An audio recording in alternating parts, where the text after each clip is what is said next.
Hello everyone, my name is Nazia and today my presentation topic is National Policy on Education 1986। सबसे पहले हम इसका introduction करते हैं। इस पॉलिसी की घोषणा 5 जनवरी 1985 को की गई थी। प्रधानमंत्री राजीव गांधी की सरकार ने मई 1986 को इस पॉलिसी को लागू किया। इस नीति का मेन मोटिव जो था वो था असमानता को दूर करना और शैक्षिक अवसरों को बढ़ावा देना। असमानता को दूर करने की बात इसमें कही गई थी, यानी कि इसमें किसी भी व्यक्ति के साथ जाति के आधार पर, लिंग के आधार पर, जाति के आधार पर, लिंग के आधार पर, वर्ग के आधार पर, ऊंची जाति नीची जाति, किसी भी चीज़ के आधार पर किसी प्रकार कोई भी भेदभाव नहीं किया जाएगा और सभी को शिक्षा के समान अवसर जो है वह प्रदान किए जाएंगे। इस नीति से पहले भी शिक्षा के लिए बहुत सी नीति हमारे देश में बनाई गई थी, जैसे कि हमारा विश्वविद्यालय शिक्षा आयोग, सेकेंडरी एजुकेशन कमीशन, 1968 की राष्ट्रीय नीति, राष्ट्रीय शिक्षा नीति। लेकिन इस सब में कुछ ना कुछ दोष थे। जो हमारी विश्वविद्यालय शिक्षा आयोग था और जो हमारा सेकेंडरी एजुकेशन कमीशन था, वो शिक्षा के केवल एक विशेष स्तर तक ही सीमित था। जैसे कि जो विश्वविद्यालय शिक्षा आयोग था वो सिर्फ विश्वविद्यालय की शिक्षा के तक ही शिक्षा तक ही सीमित था, और जो हमारा सेकेंडरी एजुकेशन कमीशन था वो सिर्फ सेकेंडरी एजुकेशन तक ही सीमित था। और 1968 की जो राष्ट्रीय नीति बनी थी उसका मूल दोष ये था कि वो सिर्फ राज्य का ही विषय थी, यानी कि इसलिए सेंट्रल गवर्नमेंट जो थी वो भी इसको पूरी तरह से अच्छी तरीके से लागू करने में असफल रही थी। और जो उस समय क्योंकि कांग्रेस की सरकार थी, तो जो गैर कांग्रेसी सरकार जो जो जिन राज्यों में गैर कांग्रेसी सरकार थी उन्होंने इस नीति को लागू करने में कोई विशेष अपना रुझान नहीं दिखाया। तो फिर जब 1968 की पॉलिसी बनी तो उसमें सबसे पहले ये संशोधन किया गया कि इसमें 76वां संशोधन संविधान में किया गया और इस नीति को स्टेट सब्जेक्ट से हटाकर कॉन्करेंट लिस्ट में शामिल किया गया। कॉन्करेंट लिस्ट यानी कि इस नीति को अब पूरे देश में हर स्टेट में लागू किया गया था केंद्र सरकार के द्वारा। 1986 की जो नीति थी वो किसी भी स्थिति की ज़रूरतों को और संसाधनों के विकास, यानी कि शिक्षा के लिए जो संसाधन की ज़रूरत थी उनके विकास को ध्यान में रखकर बनाई गई थी। अब हम आगे करते हैं ओवरव्यू या फिर पार्ट्स ऑफ एनपी इन 1986। जो हमारी एनपी इन 1986 है, जिसको कि नई शिक्षा नीति भी कहा जाता है, उससे कुल 12 भाग हैं, 12 पार्ट्स हैं, जिसकी हम चर्चा आगे करेंगे। सबसे पहले इसमें हमारा आ गया इंट्रोडक्टरी, सेकेंड है the essence and role of education, third है national system of education, fourth है एजुकेशन फॉर इक्वालिटी, फिफ्थ है रीऑर्गेनाइजिंग ऑफ एजुकेशन, सिक्स्थ है technical and management education, seventh है making the system work, eighth है reorienting the content and process of education, ninth है teacher, tenth the management of education, 11th है resource and review और 12th है the future. अब हम इन सब की एक्सप्लेनेशन करते हैं। इंट्रोडक्टरी के अंदर हमारे 2 पॉइंट्स हैं, social culture identity, economic and technical development. Social culture identity यानी कि जो हमारी सांस्कृतिक और सामाजिक सभ्यता, शिक्षा के द्वारा इन पर विशेष बल दिया जाएगा। यानी कि हमारी शिक्षा इस तरीके की होनी चाहिए जिसमें हमारी सांस्कृतिक सभ्यता और हमारी जो सामाजिक सभ्यता है उसको बनाकर रखा जा सके। सेकेंड इसमें हमारा इकोनॉमिक एंड टेक्निकल डेवलपमेंट, मतलब कि शिक्षा में आवश्यक था कि मानवीय शक्ति का सही प्रयोग हो।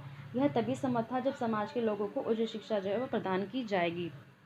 यानी कि इकोनॉमिकली और टेक्निकली दोनों तरीके की शिक्षा जो है वो हमारे देश के बच्चों को प्रोवाइड की जाएगी।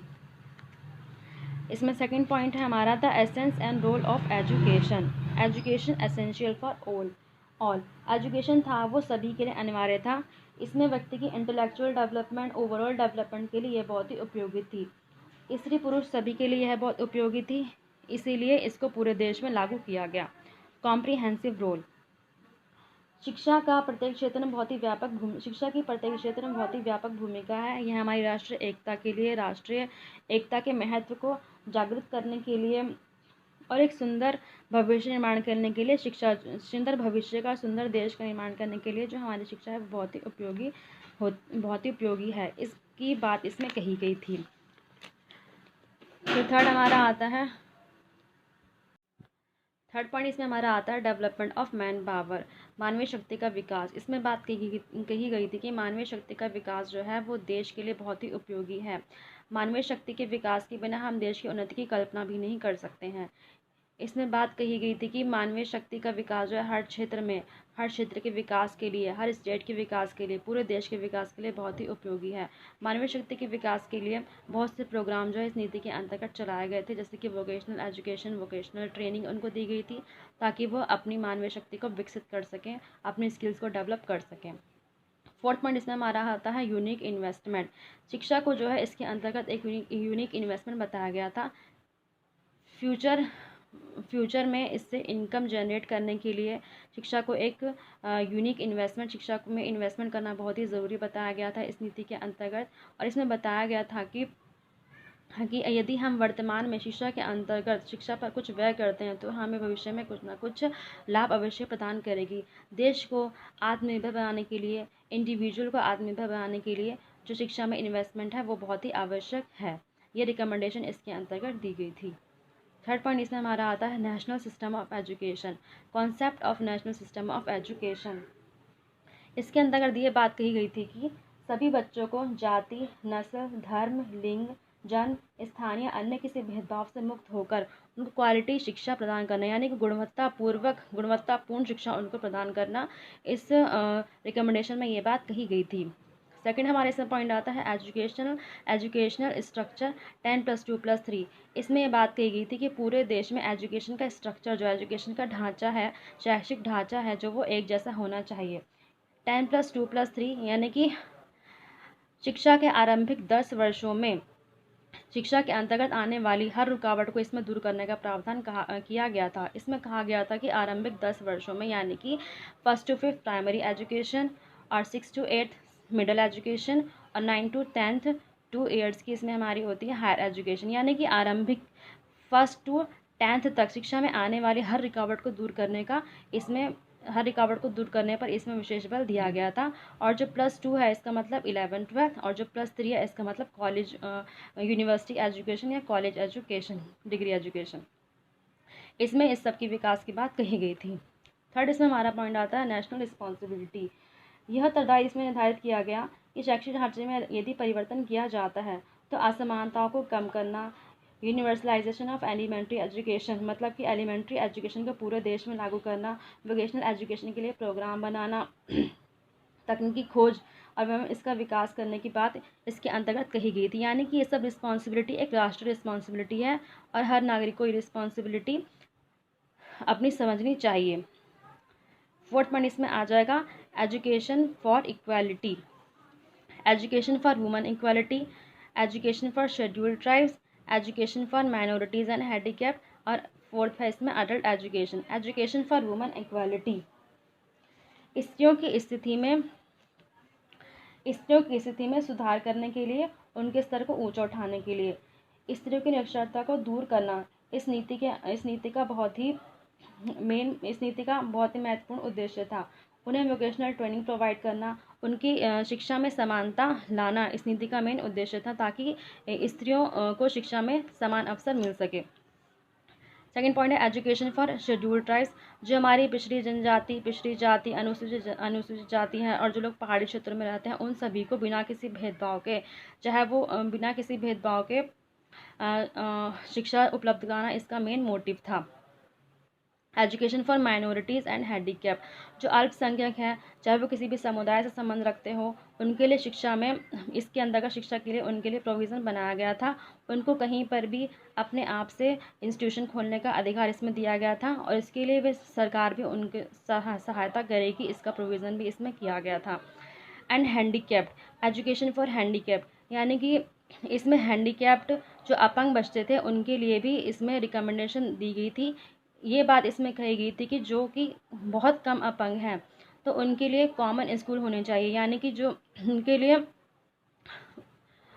उनके लिए जो नॉर्मल बच्चे हैं उनके साथ ही शिक्षा का प्रबंध होना चाहिए, और जो ज़्यादा अपंग हैं उनके लिए अलग से स्कूल खोले जाने चाहिए। फोर्थ पॉइंट इसमें हमारा आता है अडल्ट एजुकेशन, मतलब कि ऐसे वयस्क बच्चे, ऐसे लोग जो कि एक एज के बाद पढ़ाई करना चाहते हैं, उनके लिए भी शिक्षा का प्रबंध इसमें किया गया था, जैसे कि distance education, open learning education, ये सब प्रोग्राम अडल्ट एजुकेशन के लिए चलाए गए थे, अडल्ट के विकास के लिए। फिफ्थ पॉइंट इसमें हमारा आता है reorganization of education at different stages. इसके अंतर्गत early childhood care, elementary education, secondary education and vocationalization, इन सब का फिर से पुनर्संगठन करने की बात कही गई थी। यानी कि इन एजुकेशन में अगर यदि कोई कमी थी तो उसको सुधारना, फिर से रिफॉर्म करना और उसको फिर से ऑर्गेनाइज करने की बात हर स्टेज पर कही गई थी। 6 पॉइंट इसमें हमारा आता है technical and management education, reorganisation of technical and management education. समाज की नई नई आवश्यकताओं की पूर्ति के लिए इसका पुनः संगठन करने की बात कही गई। उन्होंने कहा कि करिकुलम स्ट्रक्चर इस प्रकार से तैयार किया जाना चाहिए कि उसमें तकनीकों का विकास प्रसार हो सके। सेकेंड पॉइंट इसमें improving technology and man power. Unorganised ग्रामीण सेक्टर्स के लिए भी इसमें सुधार करने की आवश्यकता की बात कही गई। उन्होंने इसके लिए कई प्रकार के कार्यक्रम तैयार किए। उन्होंने कहा कि शिक्षा के बढ़ावा के लिए टेक्नोलॉजी और मैन पावर के डेवलपमेंट के लिए अनऑर्गेनाइज सेक्टर्स की ओर भी ध्यान दिया जाना चाहिए, ताकि हर क्षेत्र में टेक्नोलॉजी और मैन पावर मानवीय संसाधनों का विकास हो सके। थर्ड पॉइंट इसमें हमारा था कंप्यूटर लिटरेसी। कंप्यूटर साक्षरता को बढ़ावा देने की बात कही गई। वर्तमान समय में कंप्यूटर सबसे यूनिवर्सल औजार है। हर फील्ड में इसकी आवश्यकता पड़ती है। इसके लिए भी सरकार के द्वारा कई प्रकार के प्रोग्राम चलाने की बात कही गई। उन्होंने कहा कि बच्चों को एकेडमिक एजुकेशन के साथ साथ कंप्यूटर की शिक्षा भी प्रोवाइड करनी चाहिए।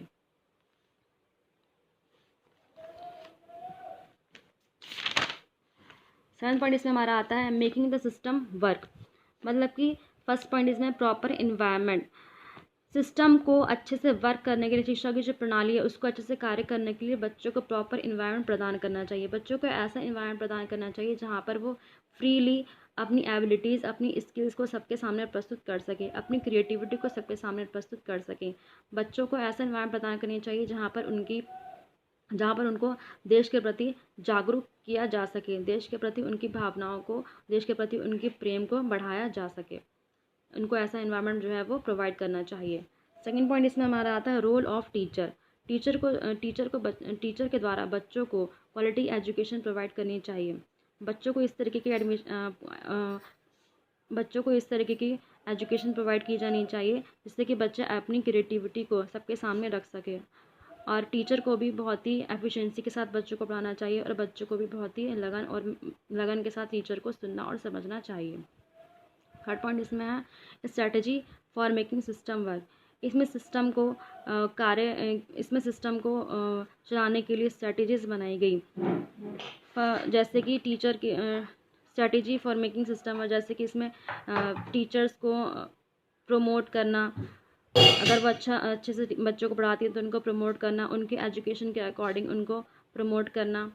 और इसमें इस सब की बात कही गई, बच्चों को अच्छी फैसिलिटीज़ प्रोवाइड करना, बच्चों को स्कूल में आने के लिए प्रेरित करना, शिक्षा लेने के लिए प्रेरित करने के लिए बहुत सी स्ट्रैटेजीज़, बहुत सी पॉलिसीज़ जो है वो बनाई गई थी।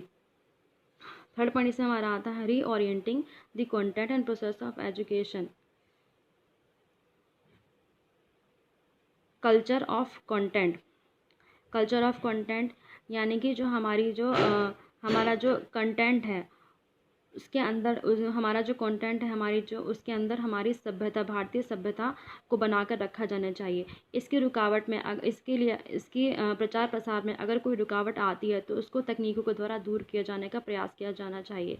इसमें इस बात का ध्यान रखा जाना चाहिए कि हमारी तकनीक और हमारी सभ्यता दोनों को एक साथ बनाकर रखा जा सके। सेकेंड हमारा पॉइंट आता है इसमें वैल्यू बेस्ड एजुकेशन। बच्चों को वैल्यू बेस्ड एजुकेशन प्रोवाइड किया जाना चाहिए। उनको इस तरीके की एजुकेशन देनी चाहिए कि उनका मोरल डेवलपमेंट जो है वो हो सके। थर्ड पॉइंट इसमें हमारा आता है अवेलेबिलिटी ऑफ क्वालिटेटिव बुक्स। बच्चों को क्वालिटेटिव बुक्स प्रोवाइड करनी चाहिए। बच्चों को बुक्स जो है वो बहुत ही रीज़नेबल रेट पे, कम रेट पे प्रोवाइड करनी चाहिए। बच्चों को बुक्स की बहुत सी वैरायटीज़ उपलब्ध करानी चाहिए ताकि बच्चे शिक्षा के क्षेत्र में आगे बढ़ सकें। फोर्थ पॉइंट इसमें हमारा आता है इम्प्रूवमेंट इन एग्जिस्टिंग लाइब्रेरी। जो वर्तमान में जो लाइब्रेरी एग्जिस्ट हैं उनमें इम्प्रूवमेंट करनी चाहिए, नई नई बुक्स वहाँ पर रखनी चाहिए, अच्छी बुक्स रखनी चाहिए और नई नई लाइब्रेरीज़ की स्थापना करनी चाहिए। फिफ्थ पॉइंट हमारा evolution process and examination reform. Evolution की जो प्रोसेस है वो कॉन्टीन्यूस होने चाहिए। बच्चे के लर्निंग टीचिंग की हर स्टेज पे उसका एवोल्यूशन करना चाहिए, कॉम्प्रिहेंसिव एवोल्यूशन करना चाहिए ताकि बच्चे का ओवरऑल डेवलपमेंट हो सके। एंड एग्जामिनेशन रिफॉर्म्स उन्होंने कहा कि जो एग्ज़ामिनेशन है, जो हमारा एनुअल एग्ज़ामिनेशन सिस्टम है, उसको ख़त्म करके सेमेस्टर सिस्टम करना चाहिए और बच्चों को जो रिज़ल्ट आता है उसमें अंकों को छोड़कर ग्रेडिंग के अकॉर्डिंग बच्चों को रिज़ल्ट वो जो है वो देना चाहिए, ग्रेडिंग सिस्टम के अकॉर्डिंग। इसमें हमारा आता है teacher and teacher education. First point, mirror of the society. उन्होंने कहा कि टीचर जो है सोसाइटी का मिरर होता है, टीचर सोसाइटी का दर्पण होता है। टीचर के द्वारा भारत के समाज की सांस्कृतिक और सामाजिक सभ्यता को सबके सामने रखा जाता है, प्रस्तुत किया जाता है। इसलिए टीचर को बच्चों को पढ़ाने के लिए फ्री इन्वायरमेंट प्रदान करना चाहिए। वो जिस तरीके से चाहे बच्चों को पढ़ाएं, उनको इस तरीके का इन्वायरमेंट जो है वो प्रोवाइड करना चाहिए।